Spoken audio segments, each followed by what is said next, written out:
Demonstrasi ini digelar usai banyak pekerja yang apalagi sih nih? disebut alami PHK secara sepihak. PHK lagi? Ya ampun, nggak beres-beres deh nih. Gimana mau bener coba ekonomi Indonesia kalau kayak gini terus? Ekonomi sulit, pengangguran bukan isapan jempol belaka, guys. Bener nggak sih kayak begitu? Nah, Business Talk minggu lalu sempat membahas mengenai badai PHK yang menyerang industri padat karya. Dan itu menyedot banyak jumlah pekerja.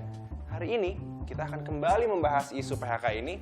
Dan yang ingin saya tunjukkan yang pertama adalah begini, data Badan Pusat Statistik yang dirilis 7 November 2022 kemarin, ini BPS menyatakan bahwa pertumbuhan ekonomi Indonesia ini terus membaik. Secara tahunan saja, di kuartal pertama ekonomi Indonesia naik 5,02%, di kuartal kedua ini naik 5,45%, dan di kuartal ketiga yang berakhir September kemarin ini ada di angka 5,72%. Biarpun ekonomi global gelap, ekonomi Indonesia masih tumbuh. Saudara, BPS juga merilis data makroekonomi yang tak kalah cantik, yaitu tingkat pengangguran terbuka alias TPT. Nah, kita kasih lihat angkanya. Semakin menurun, semakin membaik, saudara. Di Agustus 2020 kemarin, saat parah-parahnya COVID, angkanya ini membumbung sampai 7,07%. 1 tahun setelahnya, ini ada di angka 6,49%. Di 2022 kemarin, ini angkanya bersolek indah di 5,86%. Hal ini dapat disimpulkan bahwa pertumbuhan ekonomi atau perbaikan ekonomi ini dapat menekan jumlah pengangguran. Lalu klaim badai PHK itu sebenarnya dari mana sih? Apakah ini benar-benar karena PHK, karena situasinya sulit, atau karena pabrik-pabrik mau pindah nih? Misal dari Karawang, Jawa Barat ke Jawa Tengah yang upahnya dihitung lebih rendah. Apakah jika kita bermain dengan data tadi, PHK hanya sebatas klaim saja? Mungkin Ilona punya jawabannya. Nah, Ilona akan mengulik dengan narasumber-narasumber langsung dan kompeten di studio. Silakan, Ilona. Ya, selamat malam saudara. Anda kembali menyaksikan Business Talk. Kita tahu belakangan dari industri tekstil ini teriak karena sudah terjadi PHK ribuan orang. Namun demikian sejumlah data menunjukkan justru indikator ekonomi Indonesia positif. Apa yang sebenarnya terjadi di lapangan? Sudah bergabung bersama kami di studio. Saya akan menyapa Pak Beni Sutrisno, Ketua Bidang Perdagangan Asosiasi Pengusaha Indonesia. Selamat malam Pak Beni. Selamat malam. Terima kasih telah bergabung di Business Talk. Dan tentu sudah ada Pak Redma Gita Wirawasta, Ketua Umum Asosiasi Produsen Serat dan Benang Filamen Indonesia. Selamat malam. Malam, Mbak. Malam. Dan telah bergabung juga bersama kita regulator yang kami juga undang dari minggu lalu. Ada Pak Ignatius Warsito, PLT Dirjen Industri Kimia, Farmasi, dan Tekstil Kemenperin. Selamat malam Pak Warsito. Selamat malam.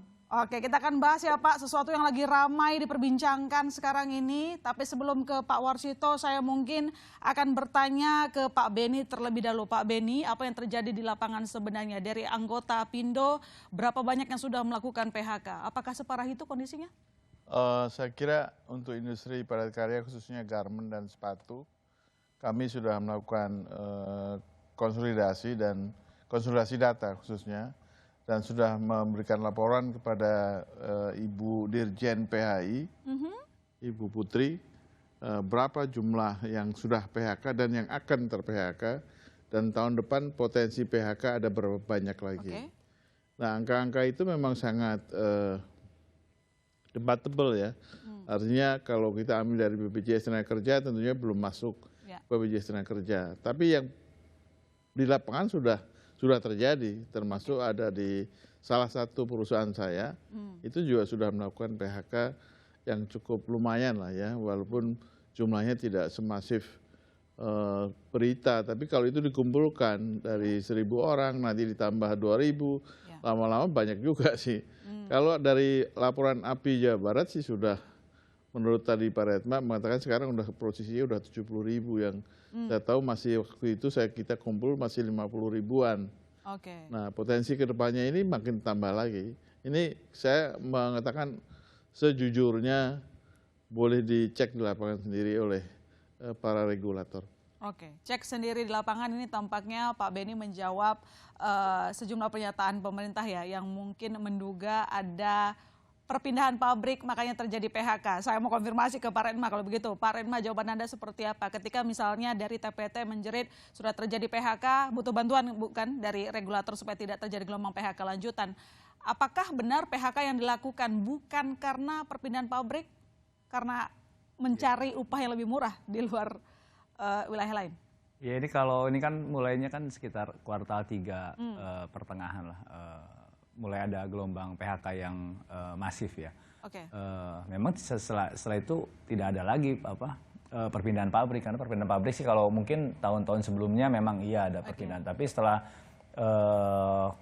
setelah COVID udah nggak ada lagi perpindahan pabrik. Ini memang kalau mungkin memang debatable ya. Tapi kalau buat kami apa untungnya buat kami kalau kami harus mengklaim hal yang tidak benar gitu. Katakan mengklaim yang benar karena memang kita memang perlu bantuan dari regulator untuk mengatasi masalah ini. Saya tertekan apa kondisinya saat ini? Sangat tertekan karena memang kalau dilihat dari produksi kami di asosiasi kami itu 50% sudah off, bahkan rata-rata ya, rata-rata 50%. Bahkan ada 1-2 pabrik yang full stop, 100% stop. Ada 1-2 pabrik juga yang jalan hanya 30%. Meskipun ada juga sih yang jalan 70%. Tapi kan kalau yang kapasitas kecil itu tidak terlalu banyak penurunan. Paling mereka hanya jalan 17%. Tapi kalau yang kapasitas besar sudah 30%. Bahkan ada yang full, yang di Purwakarta ada yang full stop. Oh, Purwakarta banyak yang full stop berarti ya. Baik, saya konfirmasi ke regulator kalau begitu. Pak Warsito, dari evaluasi Kemenperin, sejauh ini apakah sudah melakukan pengecekan langsung, karena tadi dari pelaku usaha sudah meminta regulator untuk memeriksa langsung, karena kan memang benar bahwa sejumlah data ekonomi menunjukkan hal yang positif mungkin kuartal 3, tetapi ternyata fakta di lapangan dari versi Apindo dan juga APSV ini menyatakan bahwa hal yang sebaliknya. Bagaimana Pak Warsito? Ya, terima kasih pada kesempatan yang berbahagia ini tadi senior saya Pak Beni Sutrisno dan Pak Firman ini kan kami juga sering intens komunikasi. Pertama, waktu di awal tahun ini kami selalu melakukan kunjungan beberapa pekan. Kami mengajak seluruh direktur dan jajaran kami untuk memastikan waktu itu masih masa PPKM. Oke. Selama 1 semester ini baik-baik aja. Nah, mulai Agustus ini yang kami juga beberapa kali, terakhir 2 minggu yang lalu saya ke APR, ke Sumatera, ada rayon besar di sana, dan kami kemarin baru 2 minggu terakhir itu berkomunikasi dengan seluruh asosiasi dan pelaku industri yang memastikan kenapa dan mengapa tadi kelihatannya ada penurunan dari utilitas yang kami selama COVID ini kan mengeluarkan kebijakan IOMK ini ya betul-betul mengakselerasi daripada TPT alas kaki ini. Tapi sekarang posisinya kurang lebih 30% dari utilitas murah. Jadi saya pikir kita perlu sekali lagi untuk mengecek lapangan lagi untuk memastikan data-data yang telah beredar selama. Oke, tapi sejauh ini terkonfirmasi bagi regulator bahwa memang terjadi PHK? Ya, kami evaluasi kami bahwa di TPT alas kaki secara dampak PHK ini mencapai 92 ribuan orang di TPT dan 22 ribuan di industri alas kaki. Kami cross-check dan aktual data di lapangan melalui Satgas yang kami bentuk bersama-sama dengan kementerian lain untuk mengecek seberapa besar penurunan utilitas, jam hari kerja, yang tenaga kerja yang PHK yang berpotensi PHK ini. Oke. Terus kasus-kasus PHK yang di badan kaya terlepas dari resesi global, berkepanjangan perang Rusia, Ukraina kan belum selesai juga, ini juga menyebabkan dampaknya terhadap postpone order, reschedule order. Ya, ini yang diorientasi banyak menyebabkan seperti Pak Rifmat bilang memang melaporkan terjadi 1-2 line sudah dihentikan. Sorry Pak, saya mau mempertegas lagi Pak Warsito, 95.000 tadi dari semua sektor? Enggak, dari TPT-nya. Oh, TPT? 30 ribuan yang pekerja yang terdampak PHK. Kemudian TPT? juga nambah lagi. Oh, TPT aja sebesar itu ya? Kita belum gabungin sama sektor-sektor lain mungkin yang akan terjadi. Saya ke Pak Redma kalau begitu. Pak Redma, kalau dari, ini saya spesifik dulu ya. Sejauh ini, yang dirumahkan itu apakah total dirumahkan atau mungkin dalam status misalnya kan pengurangan jam kerja atau mungkin berhenti sejenak dulu, nanti kalau misalnya pabrik bekerja lagi mereka akan dipanggil kembali. Statusnya seperti apa? Ya kalau yang di hulu itu belum ada yang semuanya dirumahkan statusnya. Statusnya dirumahkan dan pengurangan jam kerja. Hulu, jadi kalau hulu ya, karena hulu ini kan skill ya, skillful. Jadi kalau hulu nggak bisa di PHK. Kalau PHK nanti kita nyarinya susah lagi. Upstream ini di hulu. Di hulu. Di hilir. Okay. Bapak Beni kan di hilirnya. Kalau yang di hilir itu yang PHK banyak. Kalau di hulu semuanya dirumahkan dan pengurangan jam kerja. Jadi misalkan biasanya kita kan full 24 jam nih. Full 24 jam, tapi karena ada pengurangan lain yang dimatikan, ada yang dirumahkan, tapi ada juga yang diatur jadwalnya. Biasanya dia kerja 6 hari ya. Ini cuma jadi 4 hari. Jadi diatur jadwalnya. Jadi intinya sih ada pengurangan. Tapi kalau di hilir, saya dengar juga dari teman-temannya kami di hilir, karena kan kami stop karena memang demand dari hilirnya kan berkurang banyak, jadi kami harus stop dan mengurangi produksi. Nah, karena memang di sana mulai ada PHK, ada yang juga yang kontraknya langsung diterminate gitu ya. Jadi mungkin pastinya berapa, saya kira mungkin akan lebih besar dari data yang dilaporkan. Karena kan ada juga yang nggak PHK tapi diterminate kontrak, ada yang dikurangin jam kerja, ada yang dirumahkan full gitu. Jadi ini memang tergantung kebijakan perusahaannya sih. Mereka akan hitung-hitung untung ruginya. Oke, saya mau memperjelas ke Pak Beni kalau begitu di sektor hilir Pak Beni. Kondisinya itu separah apa? Lalu kemudian penyebabnya apakah memang tunggal karena permintaan ekspor yang menurun atau ada faktor lain? Ya, kebetulan kalau ekspor itu permintaan memang menurun. Ya. Kalau dalam negeri permintaannya masih cukup lumayan, tapi kita dibanjiri dengan barang-barang impor. Nah ini yang sebetulnya regulasi harus paham betul bahwa kue dalam negeri ini harusnya diberikan kepada industri di dalam negeri. Nah kuenya ini dibuka untuk dinikmati negara yang lain. Sementara negara lain juga mengalami hal yang sama. Jadi mereka sekarang lihatnya Indonesia kan marketnya cukup besar ya. Kalau data Pak Redma kan 8 kilo per kapita per tahun, kalau saya kalikan dengan jumlah fiber yang Pak Redma bikin, termasuk kapas yang diimpor, itu bisa 2 juta ton setahunnya. Ya, kita lihat Pak, makanya saya harus nanya Pak Redma, sekarang produksinya berapa ratus ribu ton. Ya, kalau turun berarti permintaannya nggak ada. Ya kan, jadi memang penanganannya macam-macam. Sebenarnya perusahaan tidak ingin mem-PHK-kan orang, karena apapun mereka sudah punya ikatan emosional antara pengusaha dengan si pekerjanya. Tapi apa boleh buat, kalau memang nggak ada kerjaannya ya seperti Pak Redma tadi, diatur gantian kerjanya. Karena volume kerjanya lebih sedikit, jadi diatur gantian. 2 hari sekali atau 3 hari sekali, juga ada yang dirumahkan tapi tetap kita membayar 50% dari gaji normal. Ya kan, kecuali memang udah nggak ada lagi ya PHK. Karena PHK juga kita butuh dana untuk memberikan pesangon sesuai aturan, itu juga nggak kecil. Kita juga nggak ingin itu mem-PHK. Oke, pertanyaan berikutnya nanti saya masih ke Pak Beni. Nanti kalau misalnya skemanya kayak 50% dibayar sementara pabriknya tidak beroperasi, sekuat apa gitu ya? Ya itu dia. Itu pertanyaan saya nanti. Nanti dijawab dulu Pak. Saya ke Pak Warsito dulu kalau begitu untuk menjawab pertanyaan dari Pak Beni tadi soal bukan pertanyaan sih, pernyataan membanjiri market dalam negeri produk impor begitu. Nah, Pak Warsito, terkait dengan hal ini, apa yang sudah diperhatikan oleh regulator untuk menolong pelaku usaha dalam negeri? Ya, pada saat ini kami telah melakukan pengetatan impor terhadap produk-produk jadi. Nah ini yang perlu disikapi sama-sama bahwasanya bahan baku dan bahan penolong dari hilir tekstil ini juga memerlukan ketepatan pasokan dan harga yang affordable.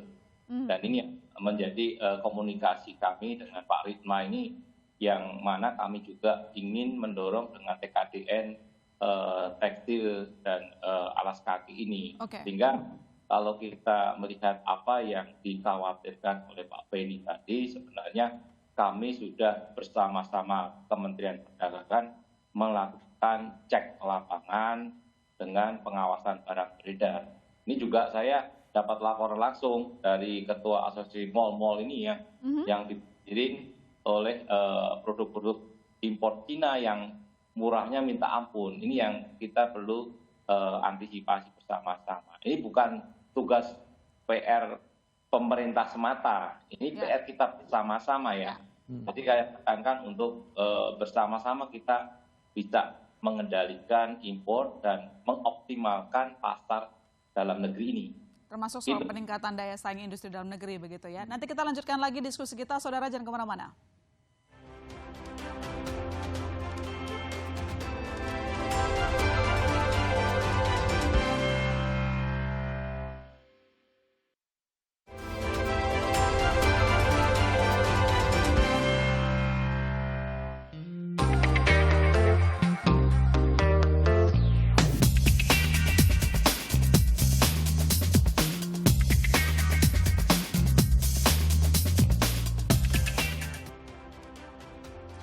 Kita lanjutkan lagi dialog kita dan telah bergabung bersama Business Talk Pak Abdurrahman, PLT Kepala Pusat Kebijakan Ekonomi Makro Badan Kebijakan Fiskal BKP Kementerian Keuangan. Selamat malam Pak Abdurrahman.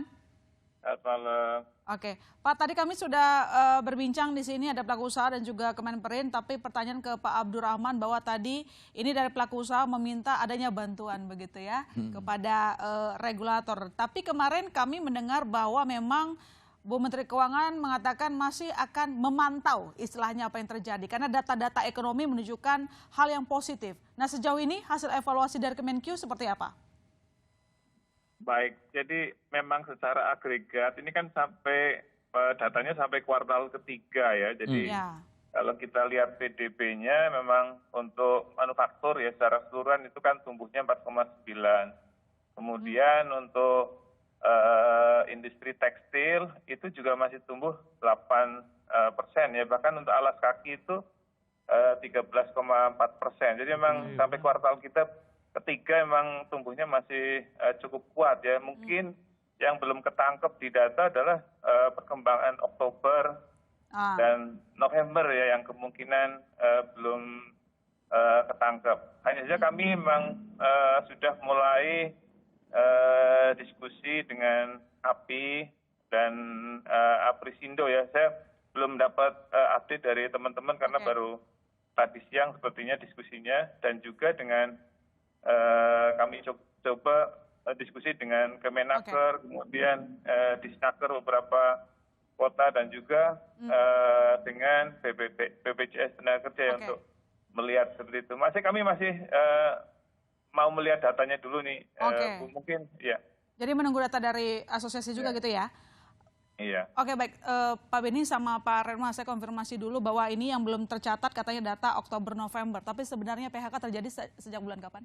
Oh, kalau PHK sih udah mulai dari Juli udah mulai terjadi PHK. Juli sudah ada. Sudah mulai. Hulu dan hilir sama-sama di bulan Juli sudah terjadi. Iya. Sudah terjadi. Ya. Mulai penurunan order penurunan order itu bulan Juli. Penurunan order sudah terjadi sejak bulan Juli, dan data-data tersebut kapan akan rencananya dikoordinasikan untuk diserahkan ke regulator, mungkin dari Kemenperin, Kemenq? Sebetulnya kita udah sedang lakukan ini, yang mimpin Pak Anton Supit untuk mengkoordinasikan data-data itu, baik termasuk klub-klub Korea juga paling banyak untuk diserahkan jumlahnya berapa. Yang penting kan yang sudah terjadi dan potensi yang akan terjadi. Kalau bisa yang potensi terjadi akan terjadi dihindari supaya nggak terjadi. Kalau terjadi pun diminimalisir. Nah, justru itu kita meminta ada satu regulasi yang bisa seperti Pak Warsito dulu kan waktu COVID juga memberikan relaksasi untuk kita tetap bisa kerja. Nah, pada waktu order ini menurun, nah itu apa relaksasi yang diberikan kepada kita? Apakah yang Anda katakan tadi, kalau kita membayar PHK penuh, itu bisa nggak ada restrukturisasi modal kita di keuangan itu, OJK bisa ikut nggak merestructure kita? Itu kan bagian daripada usaha, ya kan? Nah memang pangkalnya ini banyak. Pasar dalam negeri ini pasar yang sebenarnya kue kita besar. Ya seperti saya katakan tadi, impor itu dipicu dari kebijakan Kementerian Perdagangan yang memberikan izin impor umum, bukan produsen. Nah padahal industri untuk dalam negeri itu kebanyakan UMKM. Nah kita tiap hari ngomong UMKM, tapi prakteknya UMKM itu mati ini sekarang ini. Berarti tadi salah satu yang diinginkan kalau bisa OJK masuk soal permodalan begitu ya. Kalau dari hulu permintaannya apa? Mungkin selagi Pak Abdurrahman bergabung bersama kita hanya di segmen ini. Iya, yang pasti yang talk chair itu adalah pasar domestik, Mbak. Kalau pasar domestiknya betul-betul bisa kita garap, itu saya kira PHK-nya tidak akan seluas ini. Ini kan yang masih kita khawatirkan adalah potensi seperti yang Pak Beni katakan tadi. Ini kalau sama sekali tidak ada kebijakan atau tidak ada intervensi pemerintah, bahkan sampai kuartal 1, kuartal 2 pun karena ekspornya masih kondisinya belum bisa pasti kapan itu bisa ada order lagi masuk. Kalau pasar domestik bisa kita garap, harusnya yang potensi ke depan ini bisa kita hindari. Baik. Ini pertanyaan untuk Pak Warsito dan juga Pak Abdurrahman, tapi saya ke Pak Warsito dulu. Pak Warsito, ini permintaan yang paling sering didengungkan dan hari ini juga disampaikan bahwa soal menjaga pasar domestik, jangan sampai produk impor masuk. Nah, regulasi apa ke depan yang tengah disiapkan? Karena jangan sampai gelombang PHK berlanjut, bukan? Silakan Pak Warsito. Baik, terima kasih sebagaimana yang disampaikan Pak Abdurrahman, data-data, kemudian juga apa yang disampaikan Pak Beni dan Pak Ridma tadi, bahwanya dalam satu semester ini kan kita sedang menyusun namanya neraca komoditi. Komoditi baik tekstil maupun alas kaki ini. Kaitannya dengan kita memverifikasi kemampuan industri kita. Nah ini yang menyebabkan supply demand yang diharapkan oleh Pak Beni dan Pak Ridma tadi betul-betul tepat sasaran. Dan bahkan sebagaimana dicanangkan Bapak Presiden bahwa kita sudah melakukan beberapa kali bisnis matching yang dari hulu ke hilir, sehingga ini akan memberikan dampak positif terhadap adanya penurunan daripada order-order di luar, lebih ke domestic oriented, ya seperti Pak Beni tadi sampaikan. Apalagi di sini kan banyak IKM yang di hilir itu dalam masa COVID itu betul-betul menjadi penyokong daripada kontribusi pertumbuhan ekonomi kita. Baik. Saya ke Pak Abdurrahman kalau begitu.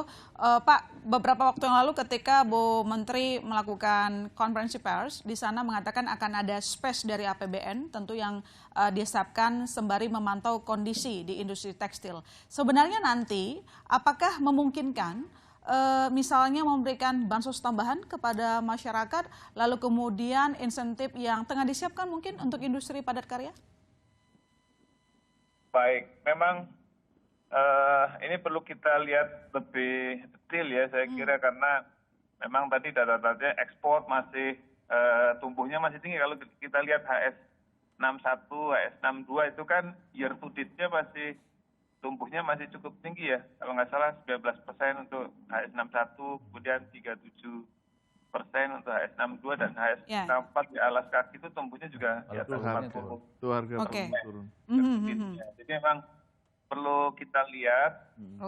Dan tadi saya kira setuju ya, mungkin penguatan pasar domestik ini memang sangat perlu, tadi sudah disampaikan juga untuk proteksi pasar domestik ya, meskipun tetap harus mempertimbangkan fairness dari prinsip-prinsip WTO gitu ya.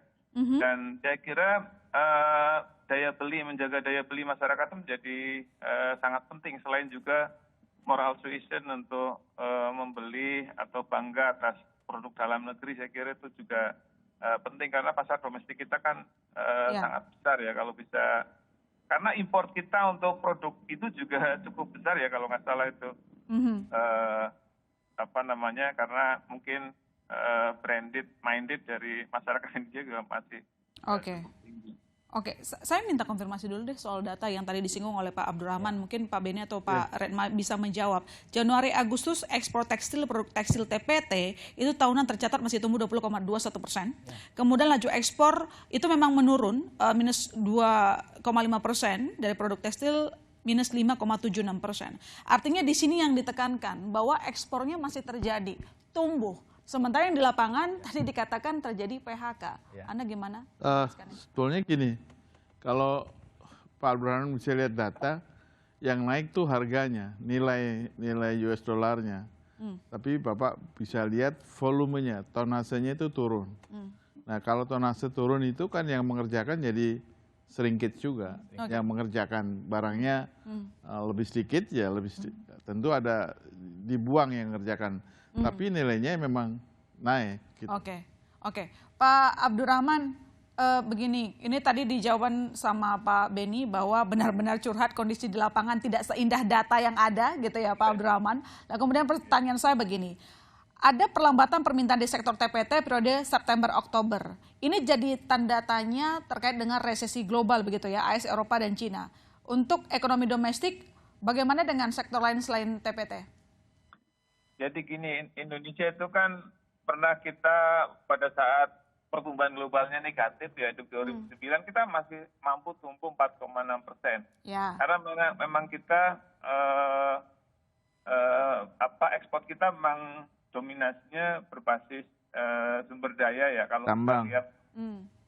kita lihat tahun ini juga lebih banyak itu. Jadi untuk yang consumer goods memang terpengaruh, cuman kalau secara keseluruhan ya, meskipun itu juga harus tetap kita perhatikan, kita proteksi jangan sampai mengalami penurunan cukup dalam. Jadi secara keseluruhan sih kita melihat ekonomi masih cukup kuat ya. Kalau kita lihat bahkan ekspor gitu ya, tahun ini year to date Januari September itu secara total gitu ya, sebenarnya masih naik double digit hampir ke semua pasar ekspor ya. Dan terutama ke India yang saya catat kenaikannya cukup tinggi dibandingkan tahun lalu, bahkan secara level tingkat kenaikannya ya, ke India, ke Jepang dan Korea Selatan, meskipun tadi ada sedikit pelambatan ke ekspor kita ke China ya, meskipun masih di atas 20%. Namun ada sedikit severe ya ke India, karena India di 2023-nya kan sesuai proyeksinya IMF masih resilient, nggak ada koreksi ke bawah ini untuk yang pertumbuhan India di 2023 masih di 6,1. Pak Abdurrahman, ini pertanyaan terakhir saya karena Anda cuma bergabung di segmen ini. Begini, dengan kondisi ya angkanya positif semua, tetapi curhatan tadi Pak Beni misalnya menegaskan bahwa soal data-data yang terjadi tidak seindah itu gitu. Apakah nanti Kemenkyu akan merencanakan akan ada insentif tambahan kepada sektor padat karya, lalu kemudian mungkin mempertimbangkan bansos tambahan? Singkat saja Pak. Saya kira itu masih dihitung ya. Saya kira sih APBN pada prinsipnya ini double ya. Masih akan dihitung begitu ya. Nanti juga akan mengumpulkan data-data dari asosiasi begitu. Semoga memuaskan Pak Beni dan juga Pak Redma. Sabar dulu Pak, nanti dijawab sama Pak Abdurrahman. Terima kasih Pak Abdurrahman, PLT Kepala Pusat Kebijakan Ekonomi Makro Badan Kebijakan Fiskal Kemenkyu yang telah bergabung bersama kami. Selamat malam Pak. Dan saudara, jangan kemana-mana, kita masih akan bahas terkait dengan fenomena PHK di TPT. Apakah benar ada? Karena data-data menunjukkan yang positif. Tetap di Business Talk.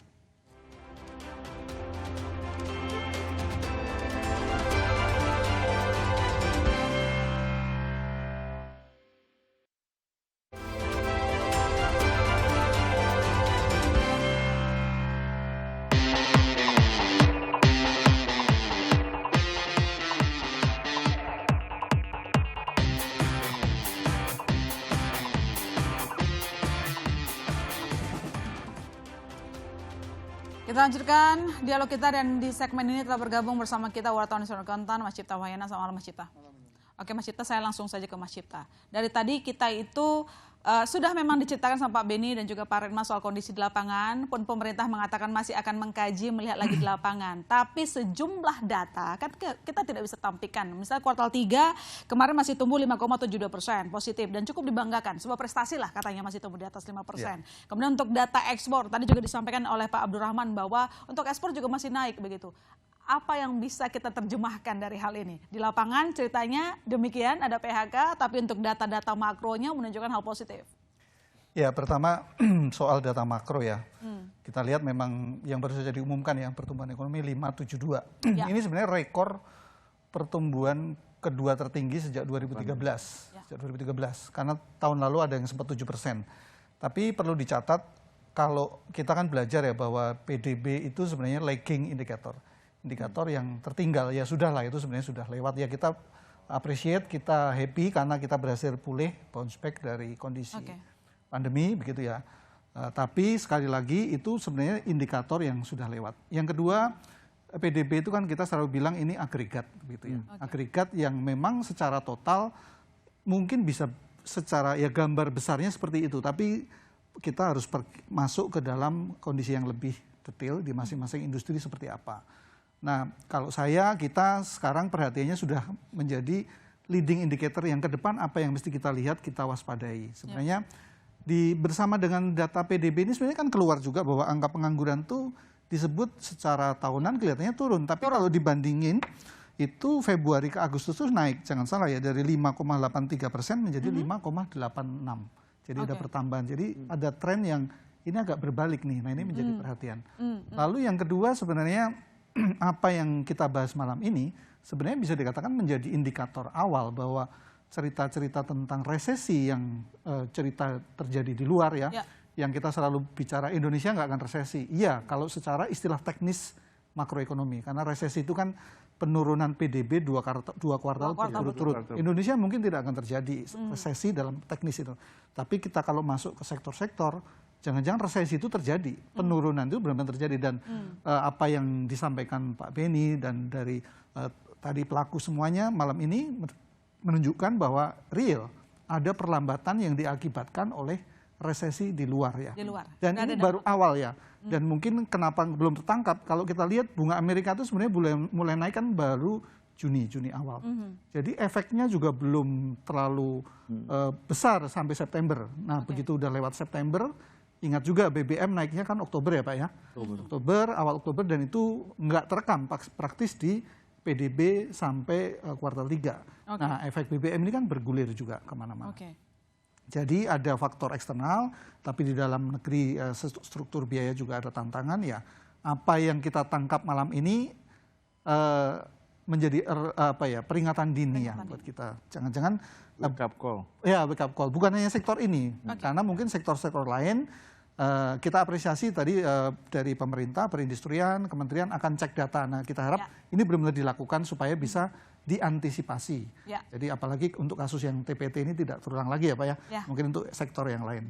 Itu sih kalau catatan kita ya. Jadi memang ada agregat, ada data historis karena PDB historis, tapi mari kita lihat yang ke depan ini juga penting untuk tetap harus lihat diantisipasi. secara mendalam ya, langsung koreksi ke industrinya, ke lapangan, itu yang paling penting. Kalau begitu saya ke Pak Beni. Pak Beni, gini, yang kita lihat ini gejolaknya misalnya tidak hanya permintaan ekspor yang turun, kalau dari klaim dari pengusaha, kita lihat rupiah juga bergejolak begitu ya, kemudian tren arah suku bunga juga tinggi begitu. Bagaimana beban ini ditampung oleh pelaku usaha? Masih berani ekspansi, wait and see, atau diam dulu? Jadi di permintaan kejepit, di pengelolaan ini kejepit juga ya Pak? Gimana? WS, wait and worry and see. Ya kan kita nggak tahu ya, kita kan susah ngitungnya nih.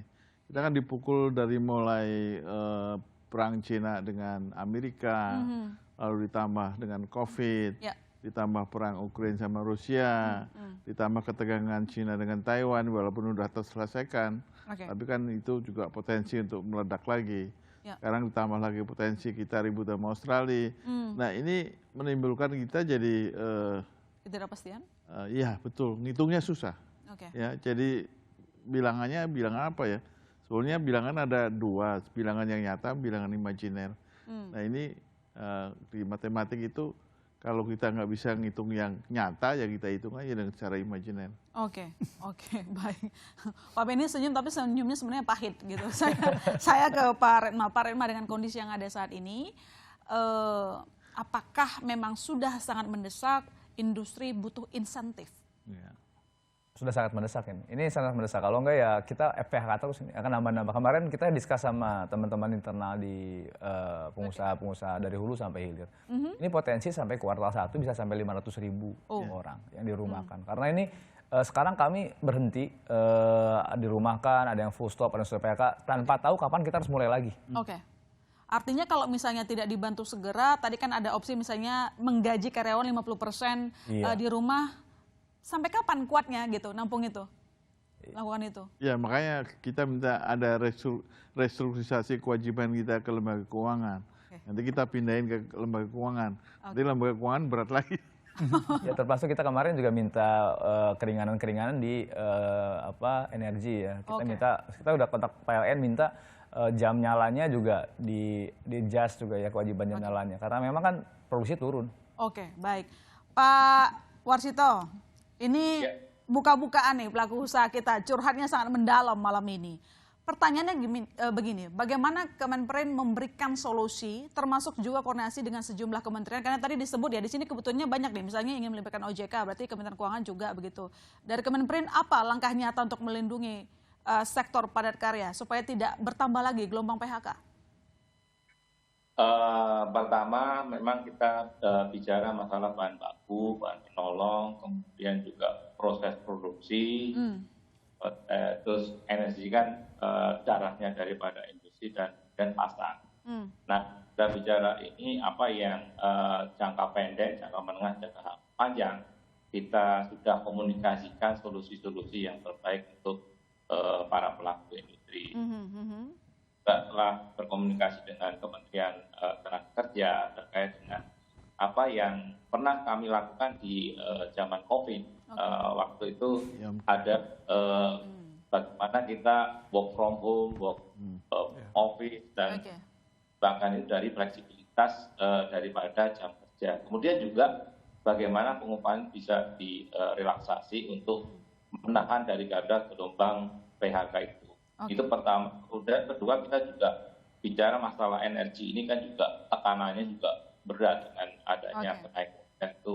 Dan ketiga, jujur saja kami telah membentuk suatu satgas penanganan krisis industri tekstil alas kaki ini dengan mengutamakan tadi kembali lagi menginventarisasi daripada industri yang sekitar 3.000-an yang terdampak krisis global ini. Dan kemudian juga menyusun langkah-langkah jangka pendek, mitigasi apa yang perlu kita lakukan untuk para pelaku usaha. Sebagainya kita juga tahu pasar domestik ini sangat besar dan kita akan lakukan dengan PKDN. Dan selanjutnya pasti kita akan terus berkoordinasi dengan kementerian lembaga dalam melaksanakan mitigasi yang perlu diambil, sekaligus mencari pasar-pasar potensial baik di dalam maupun di luar negeri yang mana bisa menjadi alternatif turunnya daripada permintaan order dari Eropa. Oke, baik, saya ke Pak Redma dan Pak Benny. Kalau kita lihat juga kan ada perpanjangan kebijakan BMTP dan BMAD.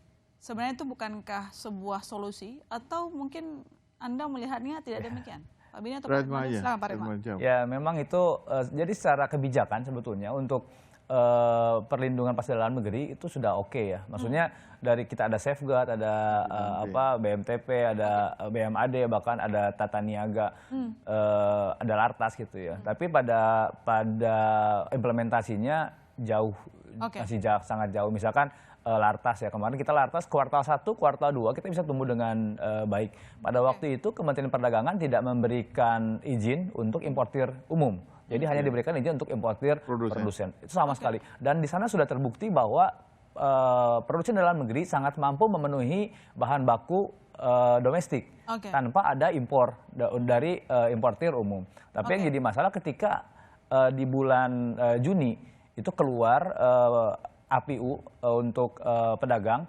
itu kami dapat informasinya itu sampai 1 miliar meter. 1 miliar meter itu sampai itu hampir sekitar 300.000 ton, itu sama dengan 40% dari total konsumsi kita gitu. Ini yang jadi masalah. Begitu barang-barang impor itu masuk, ekspornya lagi susah, begitu mau masuk ke dalam, di dalam udah penuh banget.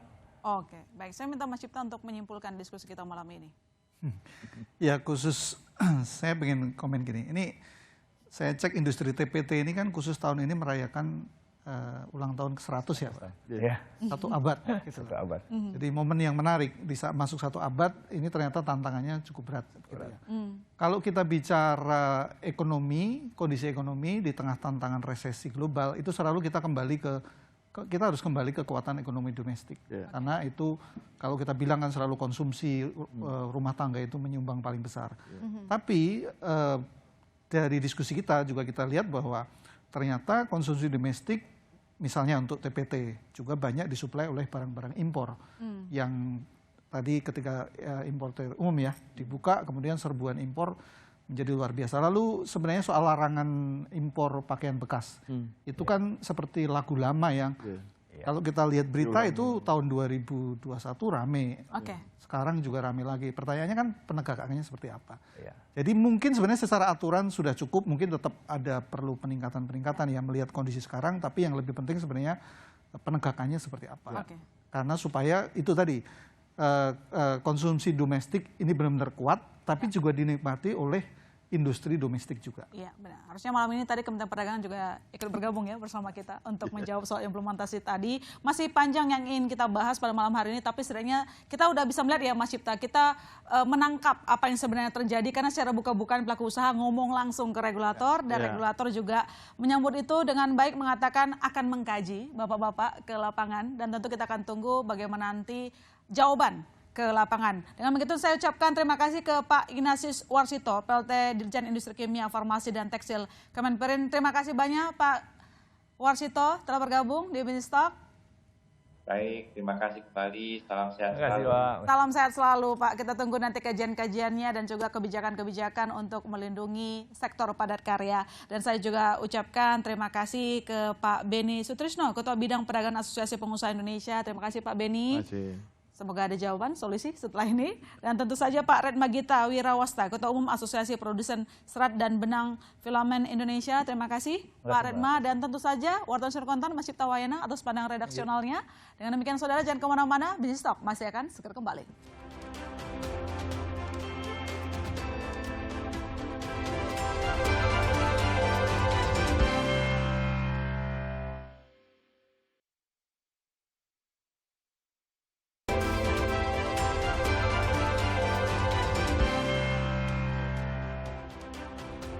PHK yang terjadi di industri tekstil menjadi wake up call untuk kita dan tadi pemerintah juga menyatakan akan terus mengkaji jumlah PHK yang terjadi dan segera menyiapkan solusi untuk para pelaku usaha supaya tidak terjadi gelombang PHK lanjutan. Dan demikian saudara, saya masih tertarik undur diri. Sampai jumpa Selasa depan.